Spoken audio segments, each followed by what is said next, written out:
तो कैसे हैं आप लोग। अमरनाथ एकेडमी में आपका बहुत बहुत स्वागत है। और मैं आज यूट्यूब प्लेटफॉर्म पे लेके आया हूँ आपको सीटेट 2025 की संपूर्ण जानकारी और बहुत ही बेस्ट स्ट्रेटजी लेके आया हूँ। चाहे वो नए स्टूडेंट हो या फिर आप सीटेट दे चुके हैं, दोनों ही स्टूडेंट के लिए ये सारी कंटेंट जो है काफ़ी महत्वपूर्ण साबित होगी। आप हमारे साथ वीडियो के अंत तक जुड़े रहे। और मैं आज यूट्यूब प्लेटफॉर्म पे आपको सीटेट के बारे में संपूर्ण चीज़, जैसे हिस्ट्री के बारे में बताएंगे, आपको नीट के बारे में बताऊंगा, ज़रूरत के बारे में बताऊंगा, एग्ज़ाम पैटर्न की बात हम करेंगे, एग्ज़ाम सिलेबस की बात करेंगे, और कंटेंट और बुक्स, कौन से बुक को फॉलो किया जाए, कहाँ से कंटेंट पढ़ा जाए। इसके बाद आपको टाइम मैनेजमेंट की बात करेंगे, यानी कि संपूर्ण बात हम आज इस वीडियो में करने वाले हैं। तो आप हमारे साथ जुड़े रहें और यह वीडियो को पूरा अंत तक देखें। आइए हम सबसे पहले हिस्ट्री की बात करते हैं। और हमारा ये जो अमरनाथ एकेडमी का प्लेटफॉर्म है यूट्यूब पे, हम जो है आपको इधर उधर की कोई बातें नहीं करेंगे, पूरे वीडियो में कोई बातें नहीं करेंगे। यूट्यूब पे क्लास है, बिल्कुल है, बट हम इधर उधर की कोई बातें नहीं करेंगे। आपको सिर्फ और सिर्फ कंटेंट के बारे में बताया जाएगा हमारे चैनल पे। तो हम शुरुआत करते हैं हिस्ट्री के बारे में। सबसे पहले हम हिस्ट्री जानते हैं, सीटेट की हिस्ट्री है ना क्या है। ये जो डाटा आपको दिखा रहे हैं, ये डाटा अभी हाल फिलहाल की है। तो इस डाटा को देखिए। पेपर 1, सीटेट पेपर 1 में आपको 8,30,000 लोग फॉर्म फिलअप किए, एग्जाम दिए, और उसमें आपको रिजल्ट जो हुआ वो 1,27,000 बच्चे का रिजल्ट हुआ मात्र।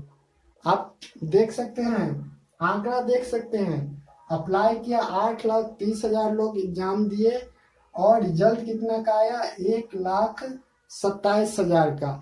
अप्रोक्स जो है आपको 15% रिजल्ट हुआ पेपर 1 में। ये ऑल ओवर इंडिया का डाटा है ना, पूरे भारत का डाटा है ये।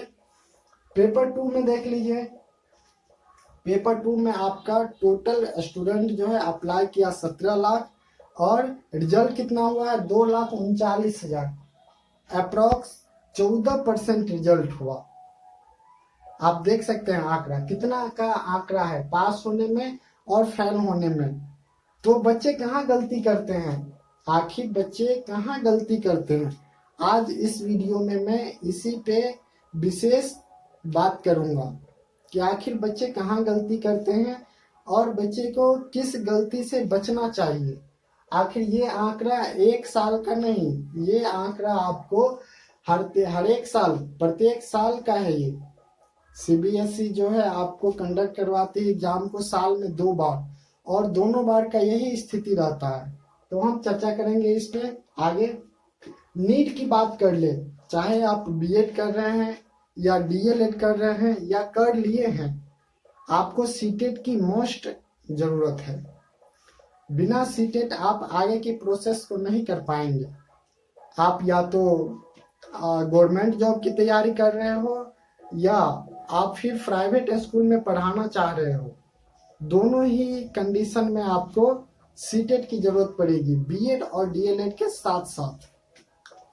तो हम देखेंगे कि गवर्नमेंट जॉब में तो चाहिए ही चाहिए। आप सरकार से तो आप देख ही रहे हैं, सरकार क्या करती है, वैकेंसी का कोई ठीक है नहीं, है ना, कब निकालती है कब नहीं निकालती है। तो बीच में यदि आप प्राइवेट स्कूल में भी पढ़ाना चाहेंगे तो आपको क्या होगा, सीटेट की जरूरत पड़ेगी।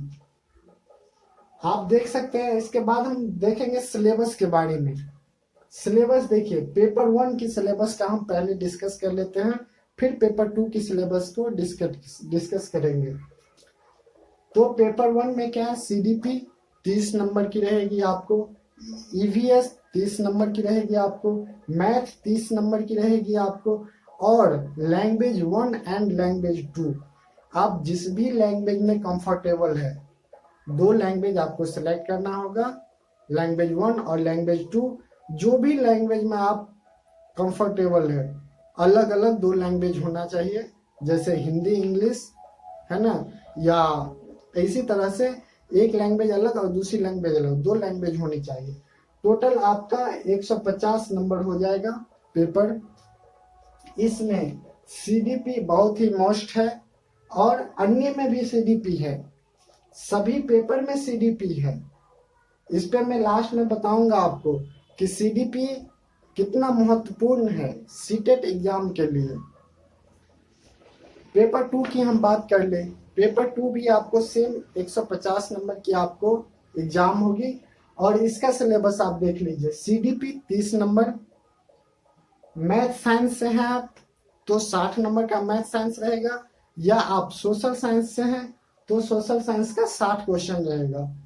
इसके बाद लैंग्वेज 1 और लैंग्वेज 2, यहाँ भी वही कंडीशन है, आपको 2 लैंग्वेज सेलेक्ट करनी है। जो भी लैंग्वेज आप कंफर्टेबल है उसमें 2 लैंग्वेज को आपको सिलेक्ट करना है।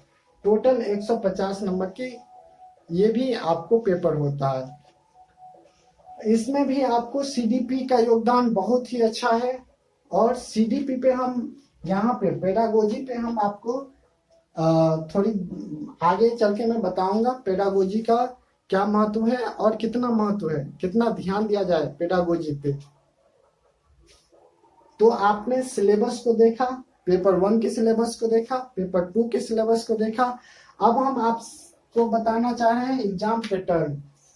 देखिए होता क्या है प्यारे बच्चों, प्यारे स्टूडेंट, होता क्या है अगर आप कोई भी एग्जाम दे रहे हैं, सीटेट दे रहे हैं, पेपर 1 दे रहे हैं, पेपर 2 दे रहे हैं, यदि आप एग्जाम के सिलेबस को, एग्जाम के पैटर्न को समझ गए तो समझिए कि 50% आप तो ऐसे ही पास हो गए। बाकी आपको 25% मात्र पेपर में मेहनत करना है, रिजल्ट 100% होगा, ये गारंटी है। तो आप देखिए एग्जाम पैटर्न को हम देखते हैं। सीटेट की एग्जाम जो है कितने नंबर की होती है, निगेटिव मार्किंग क्या है, मोड क्या है, कंडक्ट कौन करवा रहा है, उसके बाद वैलिडिटी क्या है, इस सब पे आपको एक एक करके मैं एक एक पॉइंट पे चर्चा करेंगे। टोटल मार्क्स 150 की होती है और कोई निगेटिव मार्किंग नहीं है। तो आप एग्जाम हॉल में चाहेंगे कि 150 में 150 क्वेश्चन को अटेम्प्ट करें। चूंकि निगेटिव मार्किंग है नहीं तो डर किस बात की, जो क्वेश्चन आप कॉन्फिडेंस के साथ बना रहे हैं वो बना रहे हैं। अगर कोई क्वेश्चन आप उसमें नहीं भी बन रहा है आपसे तो भी उसमें जो है बनाना है, कोई भी क्वेश्चन नहीं छोड़ना है। 150 में 150 क्वेश्चन को अटेम्प्ट करना है। और आप हमारी बातों को शुरू से लास्ट तक देखें और फिर मैं बताऊंगा आपको कि कैसे 100+ नंबर आसानी से लाया जा सकता है। कोई भी कोचिंग की जरूरत नहीं, कोई भी कोर्स की जरूरत नहीं है। आप सेल्फ स्टडी से मात्र 2.5 से 3 महीने की सेल्फ स्टडी से आप 100+ नंबर आसानी से गेन कर सकते हैं।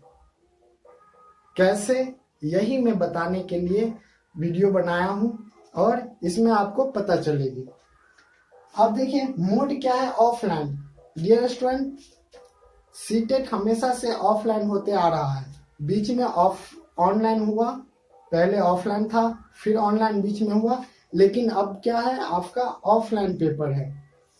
टाइमिंग की बात करें तो 2 घंटा 30 मिनट आपको टाइम दिया जाएगा। 150 नंबर की आपको क्वेश्चन रहेगी और 2 घंटे 30 मिनट आपको जो है इसमें दिया जाएगा। लैंग्वेज क्या रहेगा, हिंदी और इंग्लिश दोनों लैंग्वेज में क्वेश्चंस रहेगी, हिंदी में भी और इंग्लिश में भी। आप जो भी कंफर्टेबल है जिस भी लैंग्वेज में आप पढ़ सकते हैं। क्योंकि ऑफलाइन है तो एक बुकलेट मिलेगा आपको, बुकलेट में क्या होता है हिंदी और इंग्लिश दोनों में आपको क्वेश्चन दिया रहता है। आप हिंदी में देख लीजिए, हिंदी में कोई ऐसे वर्ड होते हैं जो इंग्लिश में आपको जल्दी समझ में आ जाएगा, आप इंग्लिश में देख लीजिए फिर बना लीजिए। तो हिंदी और इंग्लिश दोनों लैंग्वेज में आपका पेपर रहेगा। इस बात से आप बिल्कुल निश्चिंत हो जाइए कि पेपर किस लैंग्वेज में रहेगी। बहुत सारे स्टूडेंट का ये होता है, कंफ्यूजन होता है कि सर पेपर की कौन सा लैंग्वेज में रहेगा, हिंदी में रहेगा इंग्लिश में रहेगा। तो मैं बता दूं आपको कि हिंदी और इंग्लिश दोनों लैंग्वेज में रहेगी। कंडक्ट कौन करवाती है? सीबीएसई कंडक्ट करवाती है। सीबीएसई बोर्ड जो है आपको कंडक्ट करवाती है। बीच में जब जो ऑनलाइन हो रहा था तो उसमें चर्चा हुई थी कि एनटीए कंडक्ट करवाएगा। एनटीए अगर कंडक्ट करवाता तो थोड़ा सा पेपर को टफ बनाता, लेकिन क्या है अभी सीबीएसई कंडक्ट करवा रही है, तो आप बिल्कुल ही श्योर रहे कि सीबीएसई बोर्ड कंडक्ट करवा रही है। अब सबसे बड़ी बात है वैलिडिटी का। आप सीटेट दे रहे हैं, एक बार आप एग्जाम में बैठ रहे हैं और आप सीटेट निकाल ले रहे हैं, तो आप बिल्कुल ही पूरी जिंदगी भर के लिए निश्चिंत हो जाएंगे कि आपको दोबारा भी देना है पेपर, बिल्कुल नहीं देना है। आप एक बार सीटेट क्वालिफाई कर जाते हैं, इसकी वैलिडिटी लाइफ टाइम है, दोबारा आपको देने की कोई आवश्यकता नहीं है। बस एक बार मेहनत कर लीजिए, एक बार आप जो है अच्छे मार्क्स गेन कर लीजिए, और इसी को लेकर के आपको यहाँ पे जानकारी दी जाएगी कि 100 प्लस नंबर कैसे लाया जा सकता है, वो भी आसानी से। भागम भाग नहीं करना है, बिल्कुल नहीं करना है। आप सेल्फ स्टडी से 100 प्लस नंबर ला सकते हैं। देखिए अब मैं बात करूंगा कंटेंट और बुक्स पे। तो प्यारे स्टूडेंट, मैं आपको बताऊंगा कि कौन से बुक को फॉलो किया जाए, कौन से कंटेंट को फॉलो किया जाए, कहां से फॉलो किया जाए, उस चीज को आप समझिए। क्वेश्चन बैंक आप खरीद लीजिए। पब्लिकेशन का मैं नाम नहीं लूंगा, मुझे माफ कीजिएगा, क्योंकि यूट्यूब प्लेटफॉर्म पे मैं सीधा सीधा कोई प्रकाशन का नाम नहीं ले सकता हूँ, इसके लिए मैं प्रतिबंध हूँ, क्षमा चाहता हूँ। बट आप इसकी जानकारी जो है हमारे टेलीग्राम चैनल पे आप जुड़ेंगे तो वहां से आपको जानकारी मिल जाएगी कौन से क्वेश्चन बैंक लिया जाए, किस प्रकाशन का, ताकि उसमें एरर्स कम हो, क्योंकि बहुत सारे प्रकाशन में बहुत सारा एरर्स है। तो आप हमारे टेलीग्राम से जुड़ेंगे, मिल जाएगा। क्वेश्चन बैंक को आपको क्या करना है, 5 साल का जो पेपर है, ज्यादा का नहीं, बस 5 साल का, आप 18-19 से ले लीजिए और 5 साल के पेपर को पूरा पूरा बना लीजिए। 1 टाइम्स नहीं, मल्टीपल टाइम्स। आप जितना बना लेंगे उतना बनाइए, मल्टीपल टाइम्स बनाइए, 5 साल का मात्र, ज्यादा नहीं। इसके अलावा एनसीईआरटी को फॉलो कीजिए। मैं आपको विश्वास दिलाता हूं कि आप एनसीईआरटी को फॉलो करें और सीटेट आपका जो है कोई नहीं रोक सकता है पास होने से, क्योंकि एनसीईआरटी से सीधा सीधा क्वेश्चंस पूछा जाता है। तो आप एनसीईआरटी को 1 to 5 ईवीएस को पढ़े। मैथ में क्या है, बेसिक मैथ है, तो आप मैथ का कैलकुलेशन कंप्लीट कर ले, तो वहां से आप पढ़े। उसके बाद 6 to 8 वाले विशेष ध्यान देंगे। 6 to 8 वाले एनसीईआरटी बुक मैथ साइंस से है तो आप मैथ साइंस, और आप सोशल साइंस से हैं तो सोशल साइंस। 6 to 8 का आप एनसीईआरटी पूरा का पूरा पढ़ जाइए, एकदम से पढ़ जाइए, क्योंकि वहां से सीधा सीधा क्वेश्चन पूछता है।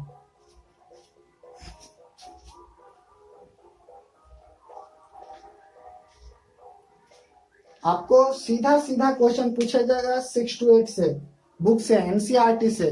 तो आप बिल्कुल ही इस बात को गांठ बांध ले कि हमें 6 to 8 का जो है एनसीईआरटी पढ़ना ही पढ़ना है। यहां से आपका सीधा सीधा क्वेश्चन पूछता है। अब देखिए, इतना करने के बाद आपको क्या पड़ेगी, जरूरत प्रैक्टिस सेट का। आप जो है एक अच्छा प्रकाशन का प्रैक्टिस सेट ले और प्रैक्टिस सेट से जो है आप प्रैक्टिस करें, और कोशिश करें कि उस समय ओएमआर पे ही प्रैक्टिस किया जाए, क्योंकि ओएमआर से आप प्रैक्टिस करते हैं तो एग्जाम हॉल में भी आपको काफी ज्यादा सहूलियत मिलेगी। ठीक है, तो डियर स्टूडेंट, हमने देखा ये कंटेंट और बुक्स। अब आप समझिए, विशेष फोकस आपको करना है पेडागोजी पे, विशेष फोकस करना है आपको पेडागोजी पे, क्योंकि ये टोटल 150 में आप समझ लीजिए, 150 में अप्रोक्स 75 से 80 नंबर का आता है, सिर्फ पेडागोजी आता है 75 से 80 नंबर का। अगर आप पूरा पेपर में पेडागोजी पे आपका पकड़ है तो आपको 75 से 80 नंबर सीधा सीधा दे देगा। क्योंकि आप देखें सीडीपी 30 का 30 पेडागोजी। ईवीएस में क्या होगा, बुक से आपको 15 क्वेश्चन रहेंगे, 15 क्वेश्चन ईवीएस से पेडागोजी रहेगा, ईवीएस सब्जेक्ट का पेडागोजी रहेगा।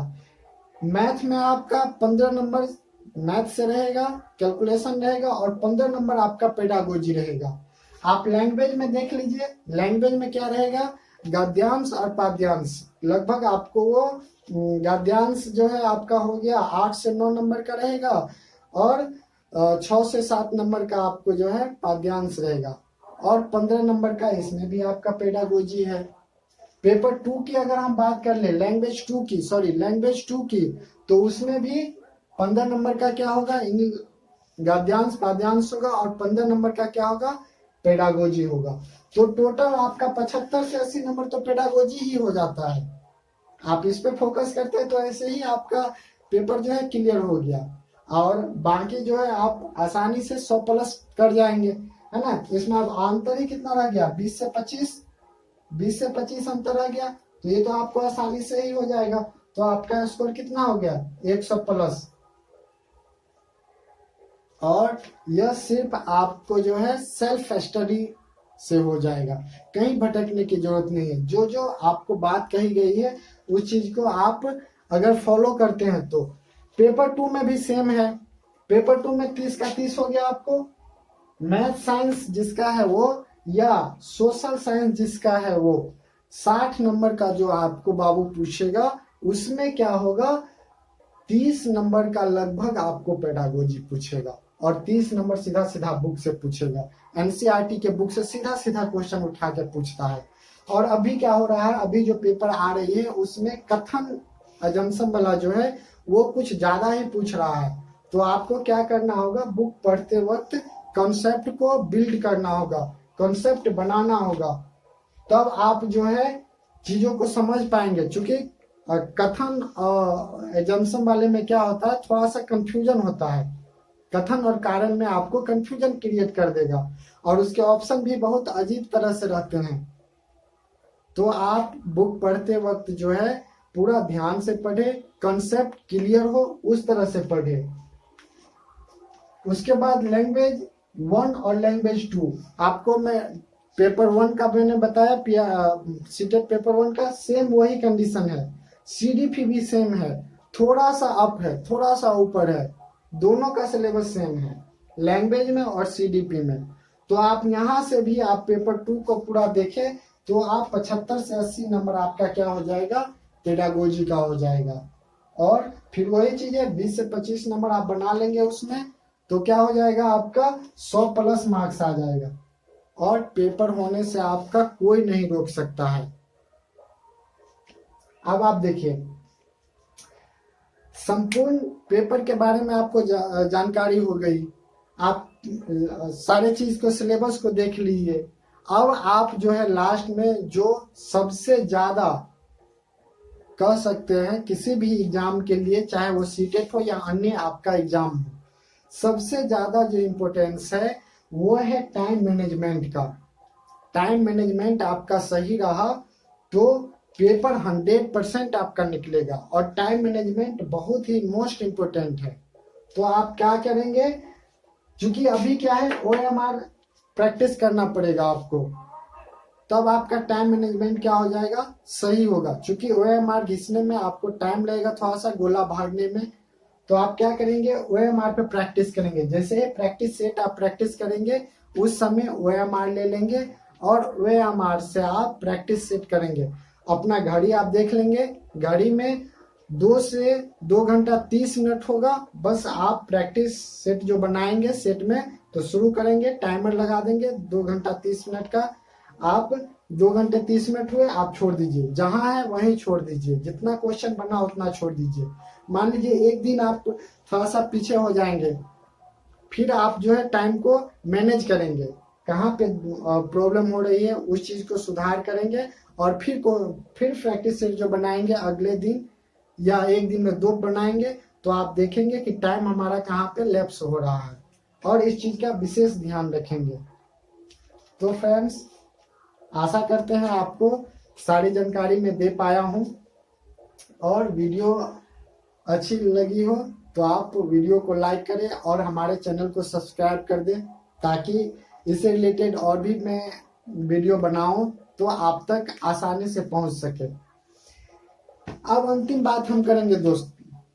अंतिम बात, इतने सारे चीजों को मैंने आपको बताया, इसमें वैसे कंफ्यूजन होना नहीं चाहिए, क्योंकि मैंने आसान भाषा में आपको समझाने की कोशिश किया। लेकिन फिर भी यदि आपका कहीं पे डाउट है, कोई कंफ्यूजन है, या आप सीटेट से रिलेटेड कोई जानकारी हमसे चाहते हैं, तो आप कमेंट बॉक्स में कमेंट कर दे, मैं उसका रिप्लाई 100% करूंगा। और हमारे चैनल को लाइक एंड सब्सक्राइब जरूर करें, और अच्छी लगी हो तो अपने दोस्तों के साथ शेयर भी करें। Thank you so much.